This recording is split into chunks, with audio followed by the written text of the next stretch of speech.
La dernière fois, j'avais essayé de préciser quelques-uns des, ce qui me paraît être les caractères fondamentaux de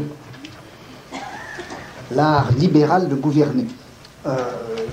D'abord, j'avais parlé du problème de la vérité économique et de la véridiction du marché, et puis du problème de la limitation de la gouvernementalité par le calcul d'utilité. Bon, bien, je voudrais maintenant aborder un troisième aspect, lui aussi je crois fondamental, celui des équilibres internationaux, enfin l'Europe et l'espace international dans le libéralisme. Bon, vous vous souvenez, quand on avait parlé la dernière fois de la raison d'État, enfin l'an dernier de la raison d'État, je vais essayer de vous montrer qu'il y avait comme un équilibre, un système de contrepoids entre ce qu'on pourrait appeler les objectifs illimités à l'intérieur même de l'État et d'autre part les objectifs limités à l'extérieur. Objectifs illimités à l'intérieur par le mécanisme même en quoi consiste l'état de police, c'est-à-dire une gouvernementalité toujours plus appuyée, plus accentuée, plus fine, plus ténue, une réglementation sans borne fixée a priori. Bon, objectif illimité de ce côté-là, objectif limité à l'extérieur, dans la mesure où on trouve à l'époque même où se constitue cette raison d'État et où s'organise cet état de police, on trouve la recherche et l'organisation réelle de quelque chose que l'on appelle la balance européenne dont le principe est celui-ci, faire en sorte qu'il n'y ait aucun État qui l'emporte suffisamment sur les autres pour pouvoir reconstituer en Europe l'unité impériale, faire en sorte par conséquent qu'il n'y ait pas un État dominant tous les autres, qu'aucun État ne l'emporte suffisamment sur l'ensemble de ses voisins pour pouvoir faire régner sur eux sa domination, etc. Le lien entre ces deux mécanismes, celui à objectif illimité, l'état de police, celui à objectif limité, la balance européenne.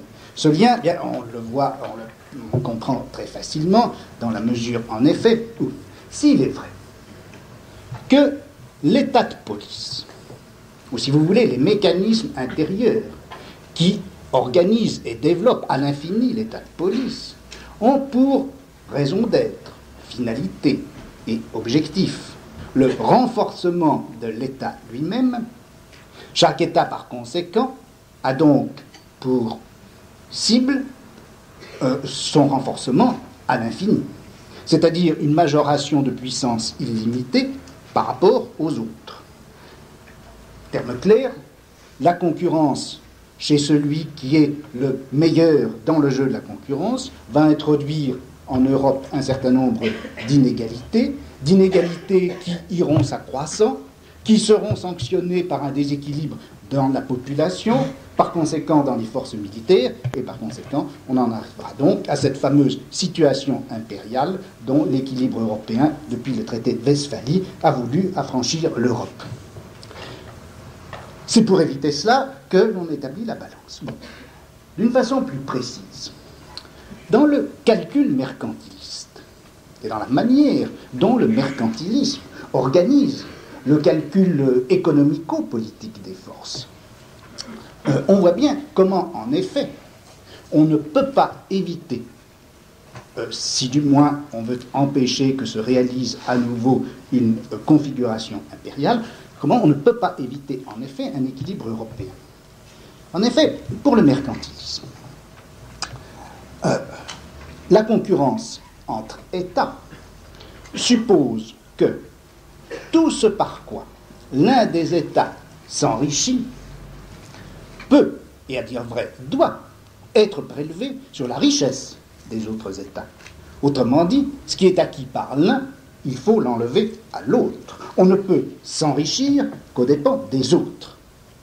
Autrement dit, pour les mercantilistes, et ça est, je crois, un point important, pour le mercantilisme, le jeu économique est un jeu à somme nulle. Et c'est un jeu à somme nulle, tout simplement, à cause de la conception et de la pratique, d'ailleurs, monétariste du mercantilisme.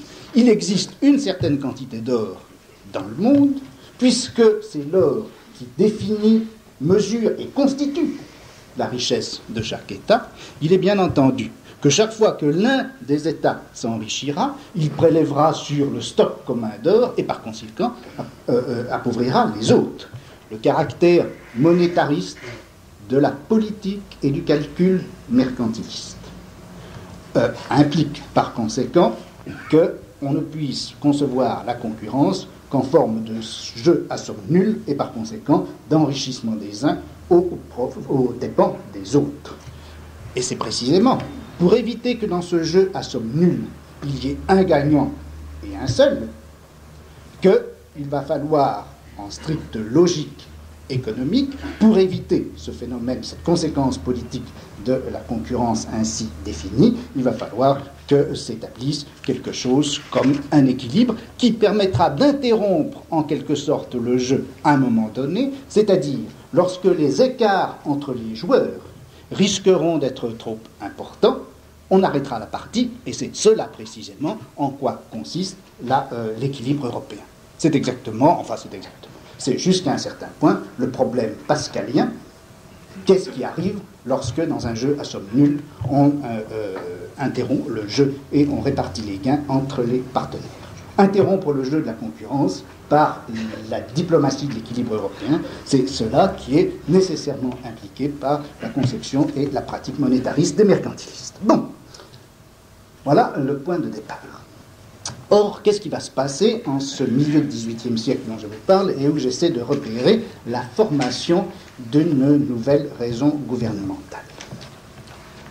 Dans cette nouvelle raison d'État, ou cette raison du moindre État, qui trouve donc dans le marché sa véridiction de base et dans l'utilité sa juridiction de fait, il est bien entendu que les choses vont être tout à fait différentes. En effet, pour les physiocrates, mais d'ailleurs également pour Adam Smith, la liberté du marché peut et doit fonctionner d'une telle manière que s'établira à travers et grâce à cette liberté de marché ce qu'ils appellent le prix naturel ou le bon prix, etc. En tout cas, ce prix naturel ou ce bon prix est toujours tel qu'il sera profitable à qui? Au vendeur, mais aussi bien à l'acheteur. À l'acheteur et au vendeur à la fois, c'est-à-dire que les effets bénéfiques de la concurrence ne seront pas inégalement et nécessairement répartis entre l'un et l'autre, au profit de l'un, aux dépens de l'autre, mais le jeu légitime de la concurrence naturelle, c'est-à-dire de la concurrence à l'état libre, ce jeu ne peut amener qu'un profit double. L'oscillation du prix autour de la valeur, cette oscillation dont je vous montrais la dernière fois qu'elle était assurée, selon les physiocrates, selon Adam Smith, par la liberté du marché, eh bien cette oscillation fait fonctionner un mécanisme d'enrichissement mutuel. Maximum de profit du côté du vendeur, maximum ou minimum, si vous voulez, de dépenses pour les acheteurs.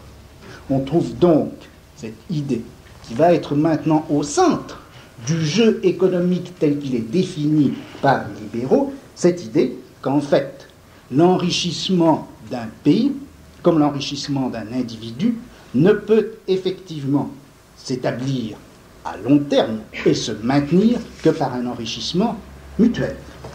La richesse de mon voisin m'importe pour mon enrichissement même, et non pas au sens où les physiocrates ou les mercantilistes disaient qu'il faut bien que le voisin ait de l'or pour m'acheter mes produits, ce qui me permettra de l'appauvrir lui en m'enrichissant moi. Il faut que mon voisin soit riche parce que mon voisin sera riche dans la mesure même où je m'enrichirai par mon commerce et mon commerce mutuel avec lui. Enrichissement par conséquent corrélatif, enrichissement en bloc, enrichissement régional, où l'Europe tout entière sera riche, où l'Europe tout entière sera pauvre. Il n'y a plus de gâteau à partager. On entre dans l'âge d'une historicité économique qui va être commandée par l'enrichissement, sinon indéfini, du moins l'enrichissement réciproque par le jeu même de la concurrence. Je crois que commence à se dessiner là quelque chose de très important et dont les conséquences, vous le savez bien, sont loin d'être épuisées, se dessine là quelque chose qui est une nouvelle idée de l'Europe. Une Europe qui n'est plus du tout l'Europe impériale et carolingienne,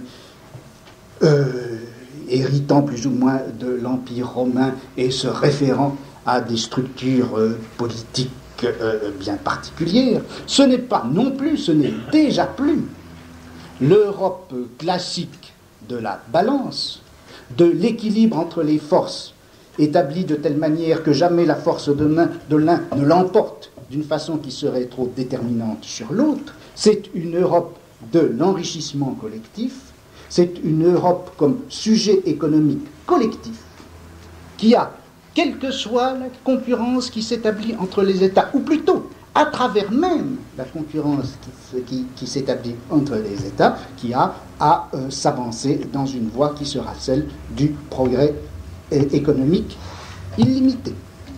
Cette idée d'un progrès qui est un progrès européen est, je crois, un thème fondamental dans le libéralisme et qui, vous voyez, fait entièrement basculer, au fond, les thèmes de l'équilibre européen, quand bien même ces thèmes-là ne disparaissent pas tout à fait. D'autres termes, si vous voulez, nous sommes sortis à partir de cette conception physiocratique, la conception d'Adam Smith, nous sommes sortis d'une conception du jeu économique qui serait à somme nulle. Mais, pour que le jeu économique ne soit plus un jeu à somme nulle, faut-il encore qu'il y ait, si vous voulez, des entrées permanentes et continues. Autrement dit, si cette liberté du marché, qui doit assurer l'enrichissement réciproque, corrélatif, plus ou moins simultané de tous les pays d'Europe, pour que ceci puisse jouer, pour que cette liberté de marché puisse ainsi s'ouvrir sur un jeu, ou plutôt se dérouler selon un jeu qui n'est pas à somme nulle, faut-il encore convoquer autour de l'Europe et pour l'Europe un marché de plus en plus étendu et, à la limite, la totalité même de ce qui peut être mis dans le monde sur le marché.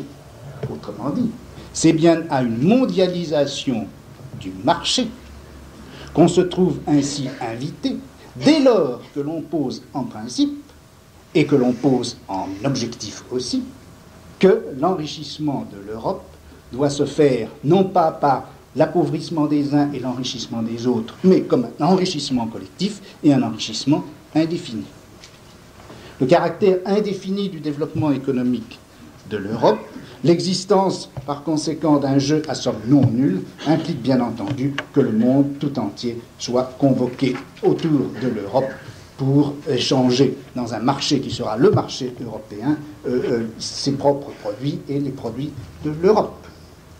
Bon, bien entendu, je ne veux pas dire par là que c'est la première fois que l'Europe pense au monde ou que l'Europe pense le monde.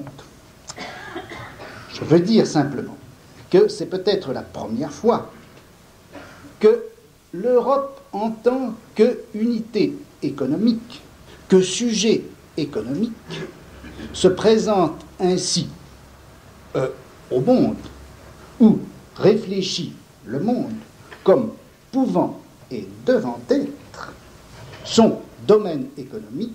C'est la première fois, si vous voulez, que l'Europe, me semble-t-il, apparaît à ses propres yeux comme devant avoir le monde pour marché indéfini. L'Europe n'est plus simplement en état de convoitise par rapport à toutes les richesses du monde qui miroitaient dans ses rêves ou dans ses perceptions. L'Europe est maintenant en état d'enrichissement permanent et collectif par sa propre concurrence, à condition que ce soit le monde entier qui constitue son marché. Bref, le calcul d'une balance européenne était à l'époque du mercantilisme, à l'époque de la raison d'État, à l'époque de l'état de police, etc. Le calcul d'une balance européenne était ce qui permettait de bloquer les conséquences d'un jeu économique qui était conçu comme fini. Maintenant, c'est l'ouverture d'un marché mondial qui va permettre que le jeu économique ne soit pas fini et que par conséquent, les conséquences conflictuelles, les effets conflictuels d'un marché fini soient évités. Mais cette organisation, enfin cette ouverture du jeu économique sur le monde implique évidemment une différence de nature et de statut entre l'Europe et le reste du monde, c'est-à-dire que d'un côté, ce sera l'Europe, les Européens qui seront les joueurs, et le monde, eh bien, il sera l'enjeu. Le jeu est en Europe, mais l'enjeu, c'est le monde. Il me semble que l'on a là un des traits fondamentaux de ce nouvel art de gouverner qui est indexé au problème du marché et de la véridiction du marché. Bien sûr, ce n'est pas là, dans cette organisation, dans cette réflexion, en tout cas, sur la position réciproque du monde et de l'Europe, ce n'est pas là le début de la colonisation. Il y avait bien longtemps que celle-ci avait commencé. Je ne pense pas non plus que ce soit là le début de l'impérialisme au sens moderne ou contemporain du terme, car vraisemblablement c'est plus tard, au XIXe siècle, qu'on voit la formation de ce nouvel impérialisme. Mais disons qu'on a là le début d'un nouveau type de calcul planétaire dans la pratique gouvernementale européenne. Cette apparition d'une nouvelle forme de rationalité planétaire, cette apparition d'un nouveau calcul aux dimensions du monde, je pense qu'on pourrait en trouver bien des signes, on cite simplement quelques-uns. Prenez par exemple l'histoire du droit de la mer au XVIIIe siècle. La manière dont, en termes de droit international, on a essayé de penser le monde, ou du moins la mer, comme un espace de libre concurrence, de libre circulation maritime, par conséquent comme une des conditions nécessaires à l'organisation d'un marché mondial. Toute l'histoire de la piraterie, la manière dont elle a été à la fois utilisée, encouragée, combattu, supprimé, etc. Toute l'histoire de la piraterie pourrait apparaître également comme un des aspects de cette élaboration d'un espace planétaire en fonction d'un certain nombre de principes de droit. Disons qu'il y a eu une juridification du monde qui est à penser en termes d'organisation d'un marché. Autre exemple encore de cette apparition d'une rationalité gouvernementale qui a pour horizon la planète tout entière, eh bien, les projets de paix et d'organisation internationale au XVIIIe siècle. Si vous prenez ceux qui existaient, car il en a existé dès le XVIIe siècle, vous apercevez que tous ces projets de paix sont articulés essentiellement sur justement l'équilibre européen, c'est-à-dire la balance exacte des forces réciproques entre les différents États importants, ou entre les différentes coalitions d'États importants, ou entre les États importants et une coalition de petits États, etc. À partir du XVIIIe siècle, l'idée de paix perpétuelle et l'idée d'organisation internationale s'articulent, je crois, tout autrement. Ce n'est plus tellement la limitation des forces internes de chaque État qui est appelée comme garantie et fondement d'une paix perpétuelle. Ce n'est pas la limitation des forces internes, c'est plutôt l'illimitation du marché extérieur. Plus le marché extérieur sera large, moins il aura de frontières et de limites, plus on aura là la garantie de la paix perpétuelle. Si vous prenez par exemple le texte de Kant sur le projet de paix perpétuelle qui date donc de 1795, extrême fin du XVIIIe siècle, vous avez un chapitre qui s'appelle la garantie de la paix perpétuelle. Et cette garantie de la paix perpétuelle, comment est-ce que Kant la conçoit ? Bien, il dit au fond, cette paix perpétuelle, ce qui la garantit dans l'histoire, ce qui la garantit à travers l'histoire, et ce qui nous promet qu'elle pourra effectivement un jour prendre figure et forme à l'intérieur de l'histoire, qu'est-ce que c'est ? La volonté des hommes, leur l'entente entre eux, les combinaisons politiques et diplomatiques qu'ils auront pu échafauder, l'organisation de droits qu'ils auront mis sur place entre eux, pas du tout. C'est la nature. Tout comme chez les physiocrates, c'était la nature qui garantissait la bonne régulation du marché. Et comment est-ce que la nature garantit la paix perpétuelle? Eh bien, dit Kant, c'est très simple. La nature a tout de même fait des choses absolument merveilleuses, puisqu'elle est arrivée, par exemple, à faire vivre non seulement des animaux, mais même des gens, dans des pays pas possibles, complètement brûlés par le soleil ou gelés par des glaces éternelles. Les gens vivent malgré tout. Ce qui prouve qu'il n'y a pas une seule partie du monde où les hommes ne puissent vivre, mais pour que les hommes puissent vivre, faut-il encore qu'ils puissent se nourrir? Faut-il encore qu'ils puissent produire leur nourriture? Faut-il encore qu'ils aient entre eux une organisation sociale? Faut-il encore qu'ils puissent échanger entre eux ou avec les hommes d'autres régions leurs produits? La nature a voulu que le monde tout entier et sur toute sa surface soit livré à une activité économique qui est celle de la production et de l'échange. Et à partir de là, la nature a prescrit à l'homme un certain nombre d'obligations qui sont à la fois pour l'homme des obligations juridiques, mais que la nature leur a en quelque sorte dictées en sous-main, qu'elle a en quelque sorte marquées en creux dans la disposition même des choses, de la géographie, du climat, etc. Et ces dispositions sont lesquelles? Premièrement, que les hommes individuellement puissent avoir les uns avec les autres des relations d'échange, appuyées sur la propriété, etc. Et c'est cela que cette prescription de la nature, ce précepte de la nature que les hommes vont reprendre en obligation juridique, et ce sera le droit civil. Deuxièmement, la nature a voulu que les hommes soient répartis à travers le monde en régions distinctes et qu'ils aient dans ces régions, qu'ils aient entre eux, dans chacune de ces régions, des relations privilégiées qu'ils n'auront pas avec les habitants des autres régions. Et c'est cela, c'est ce précepte de la nature que les hommes ont repris en termes de droit en constituant des États séparés les uns des autres et qui entretiennent entre eux un certain nombre de relations juridiques. Ce sera le droit international. Mais en plus, la nature a voulu qu'entre ces États existent non seulement des relations juridiques qui garantissent l'indépendance, mais également des relations commerciales qui traversent les frontières des États et qui par conséquent rendent poreuses en quelque sorte les indépendances juridiques de chaque État. Ces relations commerciales parcourent le monde tout comme la nature a voulu, et dans la mesure même où la nature a voulu que le monde tout entier soit peuplé, et c'est cela qui va constituer le droit cosmopolite ou le droit commercial, dit Kant.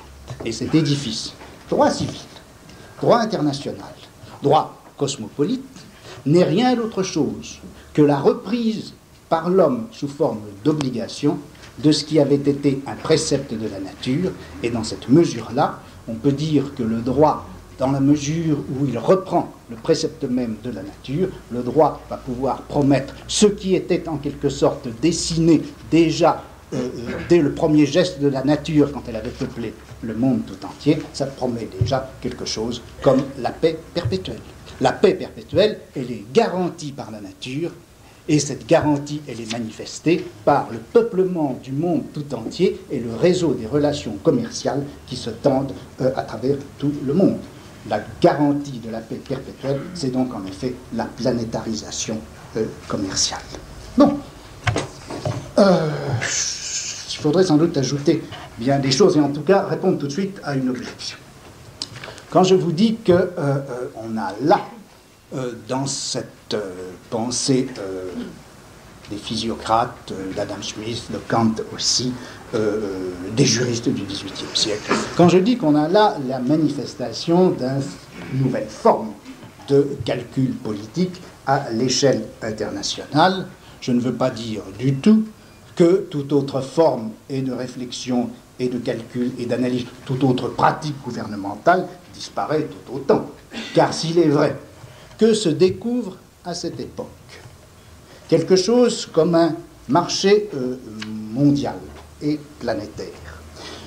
Si se découvre à ce moment-là la position privilégiée s'affirme à ce moment-là la position privilégiée de l'Europe par rapport à ce marché mondial, si s'affirme également à cette époque l'idée que la concurrence entre États européens est un facteur de l'enrichissement commun, bien entendu, l'histoire le prouve par tous les bouts, ça ne veut pas dire pour autant qu'on entre dans une époque de paix européenne et de planétarisation pacifique de la politique. Après tout, avec le XIXe siècle, on entre dans la pire époque de la concurrence, de la guerre des tarifs douaniers, des protectionnismes économiques, des économies nationales, des nationalismes politiques, des grandes guerres que le monde ait connues, etc. Je crois, et c'est ce que je voulais vous montrer, c'est que apparaît simplement à ce moment-là une certaine forme de réflexion, d'analyse et de calcul, certaines formes d'analyse et de calcul qui s'intègrent en quelque sorte à des pratiques politiques qui peuvent obéir parfaitement à un autre type de calcul, à une autre économie de pensée, à une autre économie, à une autre pratique du pouvoir. Il suffirait par exemple de voir ce qui s'est passé au moment du traité de Vienne. Au moment du traité de Vienne en 1815. Bon, on peut dire qu'on a là la manifestation la plus éclatante de ce qui avait été si longtemps cherché au XVIIe et au XVIIIe siècle, à savoir une balance européenne. De quoi s'agissait-il en effet? Bien, il s'agissait de mettre un terme à ce qui était apparu comme la résurrection de l'idée impériale avec Napoléon.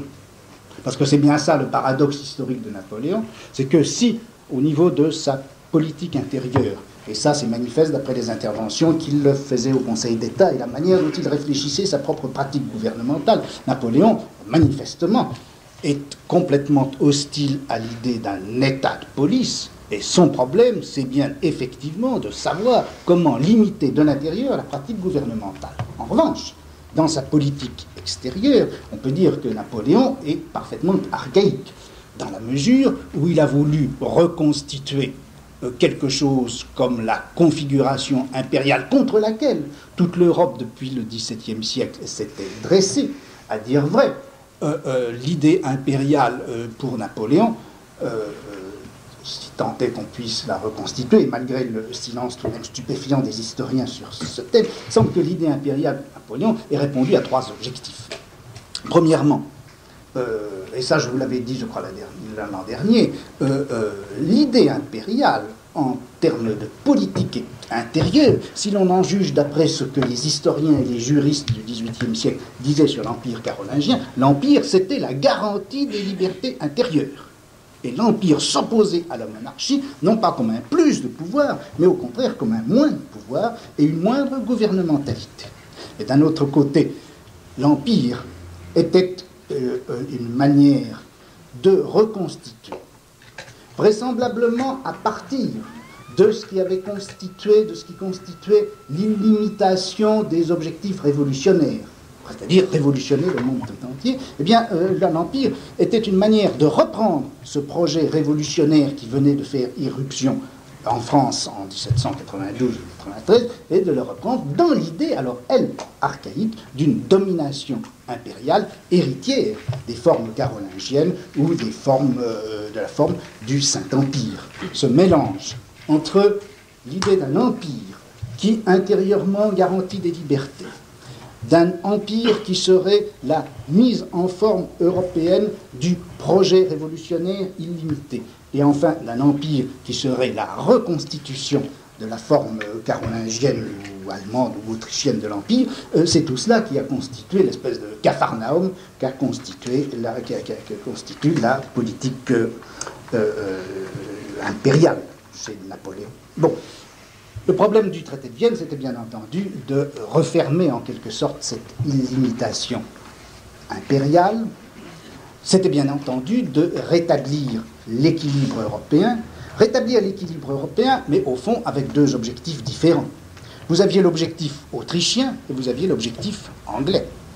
L'objectif autrichien, c'était quoi? Eh bien, c'était de reconstituer un équilibre européen dans l'ancienne forme, celle du XVIIe et du XVIIIe siècle, faire en sorte qu'aucun pays ne puisse l'emporter en Europe sur les autres. Et l'Autriche était absolument liée à un projet comme celui-là, dans la mesure où elle-même constituée d'un certain nombre d'États différents les uns des autres.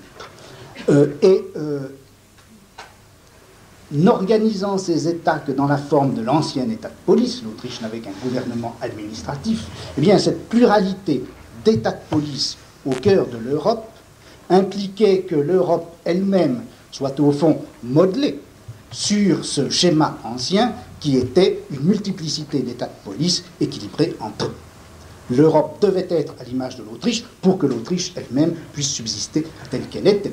Et dans cette mesure-là, le calcul de l'équilibre européen pour Metternich, on peut dire que c'était encore et toujours le calcul du XVIIIe siècle. Au contraire, pour l'Angleterre, l'équilibre européen qu'elle a cherché et qu'elle a imposé de concert avec l'Autriche au traité de Vienne. Qu'est-ce que c'était que cet équilibre européen? Eh bien, c'était une manière de régionaliser l'Europe, de limiter bien sûr la puissance de chacun des États européens, mais pour laisser à l'Angleterre un rôle politique et économique, le rôle de médiateur économique entre l'Europe et le marché mondial, de manière à mondialiser en quelque sorte l'économie européenne par la médiation, par le relais de la puissance économique de l'Angleterre. De sorte que là, on a un tout autre calcul de l'équilibre européen, qui est bien fondé sur ce principe de l'Europe comme région économique particulière, en face ou à l'intérieur d'un monde qui doit constituer pour elle un marché. Et le calcul de l'équilibre européen par l'Angleterre dans ce même traité de Vienne est tout à fait différent. De sorte que vous voyez qu'à l'intérieur d'une réalité historique unique, vous pouvez très bien trouver deux types de rationalité et de calcul politique entièrement différents. Bon, je m'arrête là pour ce qui concerne ces spéculations et je voudrais maintenant, avant de passer à l'analyse du libéralisme actuel en Allemagne et en Angleterre et en Amérique, je voudrais résumer un peu ce que je vous disais sur ces traits fondamentaux du libéralisme.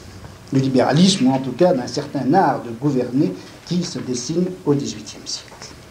Donc, j'avais essayé de marquer trois traits: véridiction du marché, limitation par le calcul de l'utilité gouvernementale, et maintenant position de l'Europe comme région à développement économique illimité par rapport à un marché mondial.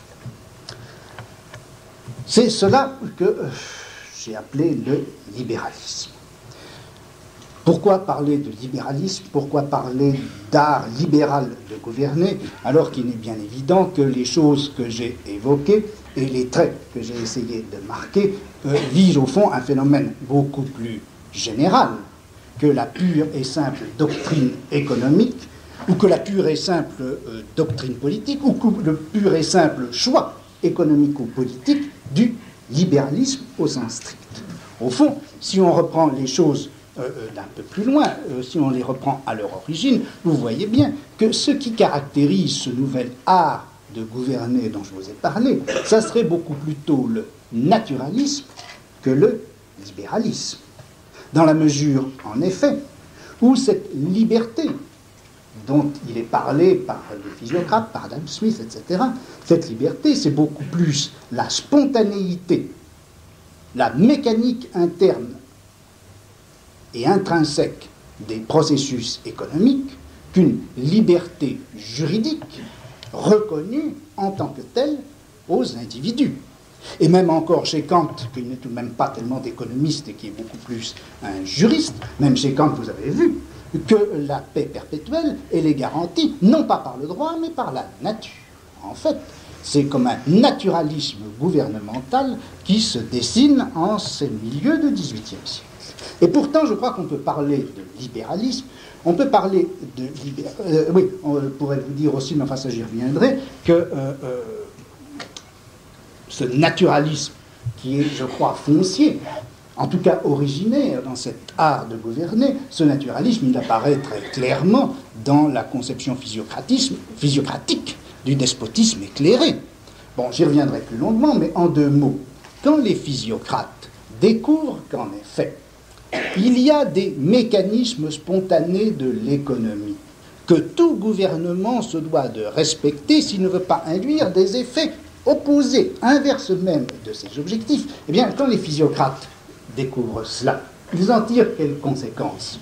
Qu'il faut donner aux hommes la liberté d'agir comme ils veulent, que les gouvernements doivent reconnaître les droits naturels, fondamentaux, essentiels des individus, que le gouvernement doit être le moins autoritaire possible. Pas du tout. Ce que les physiocrates déduisent de cela, c'est que le gouvernement se doit de connaître dans leur nature intime et complète ces mécanismes économiques. Une fois qu'il les a connus, il doit bien entendu s'engager à respecter ces mécanismes. Mais respecter ces mécanismes ne veut pas dire qu'il va se donner une armature juridique respectant les libertés individuelles et les droits fondamentaux des individus. Ça voudra dire simplement qu'il va armer sa politique d'une connaissance précise, continue, claire et distincte de ce qui se passe dans la société, de ce qui se passe dans le marché, de ce qui se passe dans les circuits économiques, de sorte que la limitation de son pouvoir ne sera pas donnée par le respect de la liberté des individus, mais simplement par l'évidence de l'analyse économique qu'il saura respecter. Il se limite par l'évidence, il ne se limite pas par la liberté des individus. Bon, donc si vous voulez, c'est bien un naturalisme qu'on voit apparaître au milieu du XVIIIe siècle, beaucoup plus qu'un libéralisme. Bon. Mais je crois cependant qu'on peut employer le mot de libéralisme dans la mesure où la liberté est tout de même au cœur de cette pratique ou des problèmes qui sont posés à cette pratique. En effet, je crois qu'il faut bien s'entendre. Si on parle de libéralisme à propos de ce nouvel art de gouverner, ça ne veut pas dire, il ne faut pas comprendre que l'on est en train de passer d'un gouvernement qui était autoritaire au XVIIe et au début du XVIIIe siècle à un gouvernement qui devient plus tolérant, plus laxiste et plus souple. Je ne veux pas dire que ça ne soit pas ça, mais je ne veux pas dire non plus que ça soit ça. Je veux dire qu'il ne me semble pas qu'une proposition comme celle-ci puisse avoir beaucoup de sens historique ou politique. Je n'ai pas voulu dire que la quantité de liberté avait augmenté entre le début du XVIIIe siècle et, disons, le XIXe. Je ne l'ai pas dit pour 2 raisons. L'une, si vous voulez, de fait, et l'autre de méthode ou de principe. L'une de fait, parce que, est-ce que ça a beaucoup de sens de dire, ou simplement de se demander, si une monarchie administrative, comme celle que connaissait par exemple la France au XVIIe ou XVIIIe siècle, avec toutes ces grosses machineries lourdes, pesantes, sans souplesse, avec les privilèges statutaires qu'elle était obligée de reconnaître, avec l'arbitraire des décisions laissées aux uns et aux autres, avec toutes les lacunes de ces instruments, est-ce que ça a un sens de dire que cette monarchie administrative laissait plus ou moins de liberté qu'un régime, disons, libéral, mais qui se donne pour tâche de prendre en charge continuellement, efficacement les individus, leur bien-être, leur santé, leur travail, leur manière d'être, leur manière de se conduire, jusqu'à leur manière de mourir, etc. Donc, jauger la quantité de liberté entre un système et un autre n'a, je crois, de fait, pas beaucoup de sens, et on ne voit pas quel type de démonstration, quel type de jauge ou de mesure on pourrait appliquer. Et ceci nous conduit à la seconde raison qui, elle, est plus fondamentale, me semble-t-il, c'est qu'il ne faut pas considérer que la liberté, ça soit un universel qui présenterait à travers le temps un accomplissement progressif, ou des variations quantitatives, ou des amputations plus ou moins graves, des occultations plus ou moins importantes. Ce n'est pas un universel qui se particulariserait avec le temps et avec la géographie. La liberté, ce n'est pas une surface blanche avec ici et là, et de temps en temps, des cases noires plus ou moins nombreuses. La liberté, ce n'est jamais rien d'autre, mais c'est déjà beaucoup, ce n'est jamais rien d'autre qu'un rapport actuel entre gouvernants et gouvernés, un rapport où la mesure du trop peu de liberté qui existe, eh bien cette mesure, elle est donnée par le encore plus de liberté qui est demandé. Si bien que quand je dis libéral, je ne vise pas par conséquent une forme de gouvernementalité qui laisserait plus de cases blanches à la liberté. Je vais dire autre chose. Si j'emploie le mot libéral, c'est d'abord parce que cette pratique gouvernementale qui est en train de se mettre en place, cette pratique gouvernementale ne se contente pas de respecter telle ou telle liberté, de garantir telle ou telle liberté. Plus profondément, elle est consommatrice de liberté. Elle est consommatrice de liberté dans la mesure où elle ne peut fonctionner que dans la mesure où il y a effectivement un certain nombre de libertés. Liberté du marché, liberté du vendeur et de l'acheteur, libre exercice du droit de propriété, liberté de discussion, éventuellement liberté d'expression, etc. La nouvelle raison gouvernementale a donc besoin de liberté. Le nouvel art gouvernemental consomme de la liberté. Consomme de la liberté, c'est-à-dire qu'il est bien obligé d'en produire. Il est bien obligé d'en produire, il est bien obligé de l'organiser. Le nouvel art gouvernemental va donc se présenter comme gestionnaire de la liberté. Non pas au sens de l'impératif « sois libre », avec la contradiction immédiate que cet impératif peut porter. Ce n'est pas le « sois libre » que formule le libéralisme. Le libéralisme formule ceci simplement: je vais te produire de quoi être libre, je vais faire en sorte que tu sois libre d'être libre. Mais du même coup, si ce libéralisme n'est pas tellement l'impératif de la liberté que la gestion et l'organisation des conditions auxquelles on peut être libre, vous voyez bien que s'instaure au cœur même de cette pratique libérale un rapport problématique, toujours différent, toujours mobile, entre la production de la liberté et ceux-là même qui, en la produisant, risquent de la limiter et de la détruire. Le libéralisme, au sens où je l'entends, ce libéralisme que l'on peut caractériser comme le nouvel art de gouverner formé au XVIIIe siècle, implique en son cœur un rapport production-destruction par rapport à la liberté. Produire la liberté, mais ce geste même implique que de l'autre, on établisse des limitations, des contrôles, des coercitions, des obligations appuyées sur des menaces, etc. De cela, on a évidemment mis l'exemple.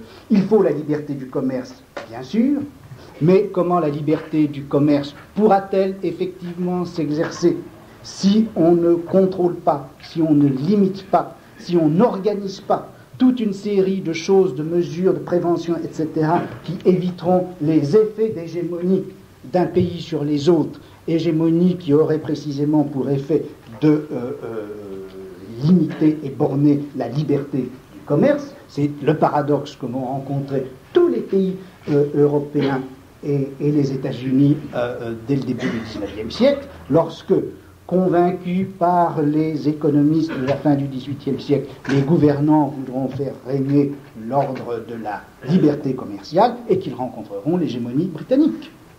Et c'est pour sauver la liberté du commerce que les gouvernants américains, par exemple, qui pourtant s'étaient servis de ce problème de la liberté du commerce pour se révolter contre l'Angleterre, eh bien, les dirigeants américains établiront dès le début du XIXe siècle des tarifs douaniers protecteurs pour sauver une liberté du commerce qui serait compromise par l'hégémonie anglaise.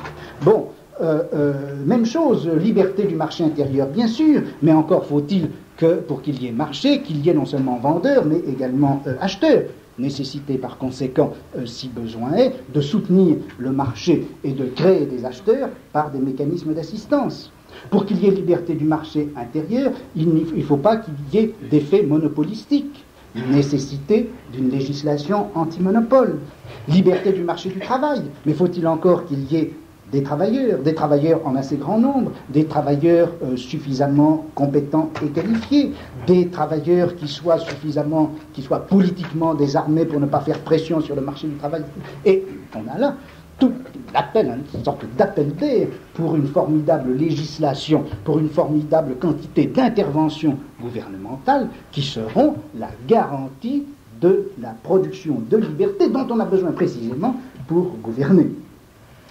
En gros, si vous voulez, la liberté du comportement dans le régime libéral, dans l'art libéral de gouverner, cette liberté de comportement, elle est impliquée, elle est appelée, on en a besoin, elle va servir de régulateur, mais faut-il encore qu'elle ait été produite et faut-il encore qu'elle ait été organisée. Donc, la liberté dans le régime du libéralisme n'est pas une donnée. La liberté n'est pas une région toute faite qu'on aurait à respecter, ou si elle l'est, ce ne l'est que partiellement, régionalement, dans tel ou tel cas, etc. La liberté, c'est quelque chose qui se fabrique à chaque instant. Le libéralisme, ce n'est pas ce qui accepte la liberté, le libéralisme, c'est ce qui se propose de la fabriquer à chaque instant, de la susciter et de la produire, avec bien entendu tous les problèmes de contrainte, les problèmes de coût que pose cette fabrication. Quel va être alors le principe de calcul de ce coût de la fabrication de la liberté? Bien, le principe de calcul, c'est bien entendu ce qu'on appelle la sécurité. La sécurité, c'est-à-dire que le libéralisme, l'art libéral de gouverner, va se trouver contraint de déterminer exactement dans quelle mesure et jusqu'à quel point l'intérêt individuel, les différents intérêts individuels dans ce qu'ils ont de divergents les uns des autres, éventuellement opposés, dans quelle mesure ces intérêts individuels ne vont pas constituer un danger pour l'intérêt de tous. Problème de sécurité. Protéger l'intérêt individuel contre les intérêts... protéger l'intérêt collectif contre les intérêts individuels. Inversement, même chose. Il va falloir protéger les intérêts individuels contre tout ce qui pourrait apparaître par rapport à eux comme empiètement venant de l'intérêt collectif. Il faut encore que la liberté des processus économiques ne soit pas un danger pour les entreprises, un danger pour les travailleurs. Il ne faut pas que la liberté des travailleurs devienne un danger pour l'entreprise et pour la production. Il ne faut pas que les accidents individuels, que tout ce qui peut arriver dans la vie à quelqu'un, que ce soit la maladie ou que ce soit cette chose qui arrive de toute façon et qui est la vieillesse, constitue un danger et pour les individus et pour la société. Bref, à tous ces impératifs qui sont veillés à ce que la mécanique des intérêts ne provoque pas des dangers, soit pour les individus, soit pour la collectivité, à tout cela doivent répondre des stratégies de sécurité, qui sont en quelque sorte l'envers et la condition même du libéralisme. La liberté et la sécurité, le jeu liberté et sécurité, c'est cela qui est au cœur même de cette nouvelle raison gouvernementale dont je vous donnais les caractères généraux. Liberté et sécurité, c'est cela qui va animer de l'intérieur, en quelque sorte, les problèmes de ce que j'appellerais l'économie de pouvoir propre au libéralisme. En gros, on peut dire ceci, c'est que dans l'ancien système politique de la souveraineté, il existait entre le souverain et le sujet toute une série de rapports juridiques et de rapports économiques qui engageaient et qui obligeaient même le souverain à protéger le sujet. Mais cette protection, elle était en quelque sorte extérieure. Le sujet pouvait demander à son souverain d'être protégé contre l'ennemi extérieur ou d'être protégé contre l'ennemi intérieur. Dans le cas du libéralisme, c'est tout autre chose. Ce n'est plus simplement cette espèce de protection extérieure de l'individu lui-même qui doit être assuré. Le libéralisme s'engage dans un mécanisme où il aura à chaque instant à arbitrer la liberté et la sécurité des individus autour de cette notion de danger. Au fond, si d'un côté, c'est ce que je vous disais la dernière fois, le libéralisme, c'est un art de gouverner qui manipule fondamentalement les intérêts, il ne peut pas, et c'est là le revers de la médaille, il ne peut pas manipuler les intérêts sans être en même temps gestionnaire des dangers et des mécanismes de sécurité-liberté, du jeu sécurité-liberté qui doit assurer que les individus seront le moins possible, les individus ou la collectivité seront le moins possible exposés au danger. Cela, bien sûr, entraîne un certain nombre de conséquences. On peut dire qu'après tout, la devise du libéralisme, c'est vivre dangereusement. C'est vivre dangereusement, c'est-à-dire que les individus sont mis perpétuellement en situation de danger, ou plutôt, ils sont conditionnés à éprouver leur situation, leur vie, leur présent, leur avenir, etc., comme étant porteurs de danger. Et c'est cette espèce de stimulus du danger qui va être, je crois, une des implications majeures du libéralisme. Toute une éducation du danger, toute une culture du danger apparaît en effet au XIXe siècle, qui est très différente de ces grands rêves, de ces grandes menaces de l'apocalypse comme la peste, la mort, la guerre, etc., dont l'imagination politique et cosmologique du Moyen-Âge, du XVIIe encore, s'alimente. Disparition des cavaliers de l'Apocalypse et, au contraire, apparition, émergence, invasion des dangers quotidiens, des dangers quotidiens perpétuellement animés, réactualisés, mis en circulation par donc ce qu'on pourrait appeler la culture politique du danger au XIXe siècle, et qui a toute une série d'aspects, que ce soit par exemple, vous prenez la campagne du début du XIXe siècle sur les caisses d'épargne, vous voyez l'apparition de la littérature policière et de l'intérêt journalistique pour le crime à partir du milieu du XIXe siècle. Vous voyez toutes les campagnes concernant la maladie et l'hygiène. Regardez tout ce qui se passe aussi autour de la sexualité, la crainte de la dégénérescence de l'individu, de la famille, de la race, de l'espèce humaine. Enfin, de partout, vous voyez cette stimulation de la crainte du danger, qui est en quelque sorte la condition, le corrélatif psychologique et culturel interne du libéralisme. Pas de libéralisme sans culture du danger. Deuxième conséquence, bien sûr, de ce libéralisme, et de cet art libéral de gouverner, c'est la formidable extension des procédures de contrôle, de contrainte, de coercition, qui vont constituer comme la contrepartie et le contrepoids des libertés. J'ai assez insisté sur le fait que ces fameuses grandes techniques disciplinaires qui reprennent en charge le comportement des individus au jour le jour et jusque dans son détail le plus fin, eh bien ces techniques disciplinaires, elles sont exactement contemporaines dans leur développement, dans leur explosion, dans leur dissémination à travers la société, contemporaines exactement de l'âge des libertés. Liberté économique, libéralisme au sens que je viens de dire, et des techniques disciplinaires, là encore, les deux choses sont parfaitement liées. Et ce fameux panoptique que, au début de sa vie, enfin en 1792-95, Bentham présentait comme devant être la formule par laquelle,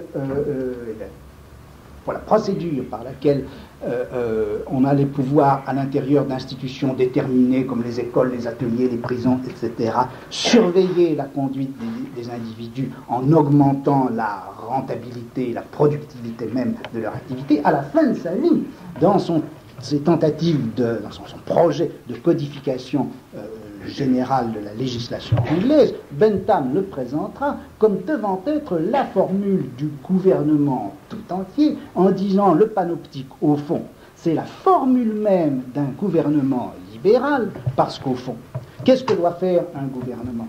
Il doit bien entendu laisser place à tout ce qui peut être la mécanique naturelle et des comportements et de la production, il doit laisser la place à ces mécanismes et il ne doit avoir sur eux aucune autre forme d'intervention, du moins en première instance, que celle de la surveillance. Et c'est uniquement lorsque le gouvernement, limité d'abord à sa fonction de surveillance, verra que quelque chose ne se passe pas comme le veut la mécanique générale des comportements, des échanges, de la vie économique, etc., qu'il aura à intervenir. Le panoptisme n'est pas une mécanique régionale et limité à des institutions. Le panoptisme, pour Bentham, c'est bien une formule politique générale qui caractérise un type de gouvernement.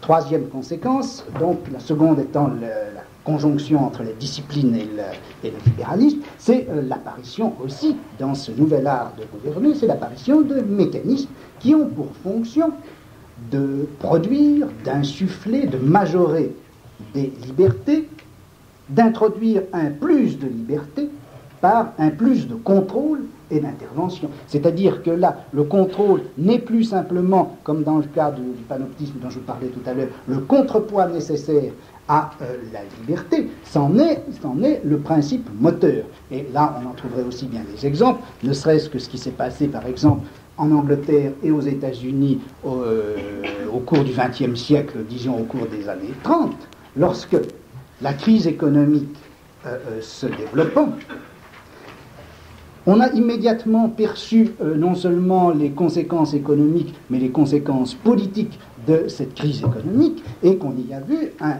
danger pour un certain nombre de libertés considérées comme fondamentales, et la politique du welfare mise en place par Roosevelt, par exemple, à partir de 1932, cette politique de welfare était une manière de produire et de garantir et de produire dans une situation périlleuse de chômage plus de liberté, liberté du travail, liberté de consommation, liberté politique, etc. À quel prix? Au prix précisément de toute une série d'interventions artificielles, d'interventions volontaristes, d'interventions économiques directes dans le marché, qui ont constitué précisément les mesures fondamentales du welfare, qui seront à partir de 1946, qui seront même d'ailleurs dès le départ, caractérisées comme étant en elles-mêmes les menaces de despotisme, les menaces d'un nouveau despotisme. On ne garantit les libertés démocratiques dans ce cas-là que par un interventionnisme économique qui est dénoncé comme étant une menace pour les libertés. De sorte qu'on arrive, si vous voulez, et c'est là, je crois aussi, un point qu'il va falloir retenir, cette idée que cet art libéral de gouverner, eh bien, finalement, il introduit de lui-même, ou il est victime de l'intérieur, par ce qu'on pourrait appeler des crises de gouvernementalité. Ces crises de gouvernementalité, ce sont des crises qui peuvent être dues à l'augmentation, par exemple, du coût économique de l'exercice des libertés. Regardez par exemple comment dans les textes de la tricontinentale de ces dernières années, on a essayé de projeter sur le plan économique du coût ce en quoi étaient constitués les effets de la liberté politique. Bon, problème donc, crise si vous voulez, ou conscience de crise à partir de la définition du coût économique de l'exercice des libertés. Vous pouvez avoir une autre forme de crise qui, elle, sera due à une inflation des mécanismes compensatoires de la liberté. C'est-à-dire que pour l'exercice de certaines libertés, comme par exemple la liberté du marché et la législation antimonopoliste, vous pouvez avoir la formation d'un carcan législatif qui sera éprouvé par les partenaires du marché comme étant un excès d'interventionnisme et un excès de contraintes et de coercition. Vous avez à un niveau beaucoup plus local alors tout ce qui peut apparaître comme révolte, intolérance disciplinaire. Vous avez enfin et surtout des processus d'engorgement qui font que les mécanismes producteurs de la liberté, ceux-là même que l'on a convoqués pour assurer et fabriquer cette liberté, eh bien, vont produire en fait des effets destructeurs qui l'emportent même sur ce qu'ils produisent. C'est, si vous voulez, l'équivoque de tous ces dispositifs qu'on pourrait dire libérogènes, de tous ces dispositifs qui sont destinés à produire la liberté et qui éventuellement risquent de produire exactement l'inverse. C'est la crise précisément actuelle du libéralisme, c'est-à-dire que l'ensemble de ces mécanismes qui, depuis en gros les années 1925-1930, ont essayé de proposer des formules économiques et politiques qui garantissent les États contre le communisme, le socialisme, le national-socialisme, le fascisme. Ces mécanismes garantis de liberté mis en place pour produire ce plus de liberté, ou pour réagir en tout cas aux menaces qui pesaient sur cette liberté, eh bien ces mécanismes, ils ont été tous de l'ordre de l'intervention économique, c'est-à-dire de la mise en carcan, ou en tout cas de l'intervention coercitive dans le domaine de la pratique économique, que ce soit les libéraux allemands de l'école de Fribourg à partir de 1927-30, ou que ce soit les libéraux américains actuels, dits les libertariens, dans un cas comme dans l'autre, ce à partir de quoi ils ont fait leur analyse, ce qui a servi de point d'ancrage de leur problème, c'est celui-ci, pour éviter ce moins de liberté qui serait entraîné par le passage au socialisme, au fascisme, au national-socialisme. On a mis en place des mécanismes d'intervention économique. Or, ces mécanismes d'intervention économique, est-ce que précisément ils n'introduisent pas subrepticement des types d'intervention? Est-ce qu'ils n'introduisent pas des modes d'action qui sont eux-mêmes au moins aussi compromettants pour la liberté que ces formes politiques visibles et manifestes que l'on veut éviter? Autrement dit, c'est bien les interventions de type Keynes qui vont être absolument au centre de ces différents débats. On peut dire qu'autour de Keynes, autour de la politique économique interventionniste qui a été mise au point entre les années 1930 et 1960, immédiatement avant la guerre, immédiatement après, contre cela, ou plutôt toutes ces interventions ont amené quelque chose que l'on peut appeler une crise du libéralisme, et c'est cette crise du libéralisme qui se manifeste dans un certain nombre de réévaluations, réestimations, nouveaux projets dans l'art de gouverner, formulés en Allemagne avant la guerre, immédiatement après la guerre, formulés en Amérique actuellement. Pour résumer, je voudrais dire ceci, pour conclure, je voudrais dire ceci, c'est que s'il est vrai que le monde contemporain, enfin le monde moderne depuis le XVIIIe siècle, a bien été sans cesse traversé par un certain nombre de phénomènes que l'on peut appeler crise du capitalisme. Est-ce qu'on ne pourrait pas dire aussi qu'il y a eu des crises du libéralisme qui, bien entendu, ne sont pas indépendantes de ces crises du capitalisme? Le problème des années 30 que j'évoquais tout à l'heure en est bien la preuve. Mais la crise du libéralisme n'est pas simplement la projection pure et simple, la projection directe de ces crises du capitalisme dans la sphère de la politique.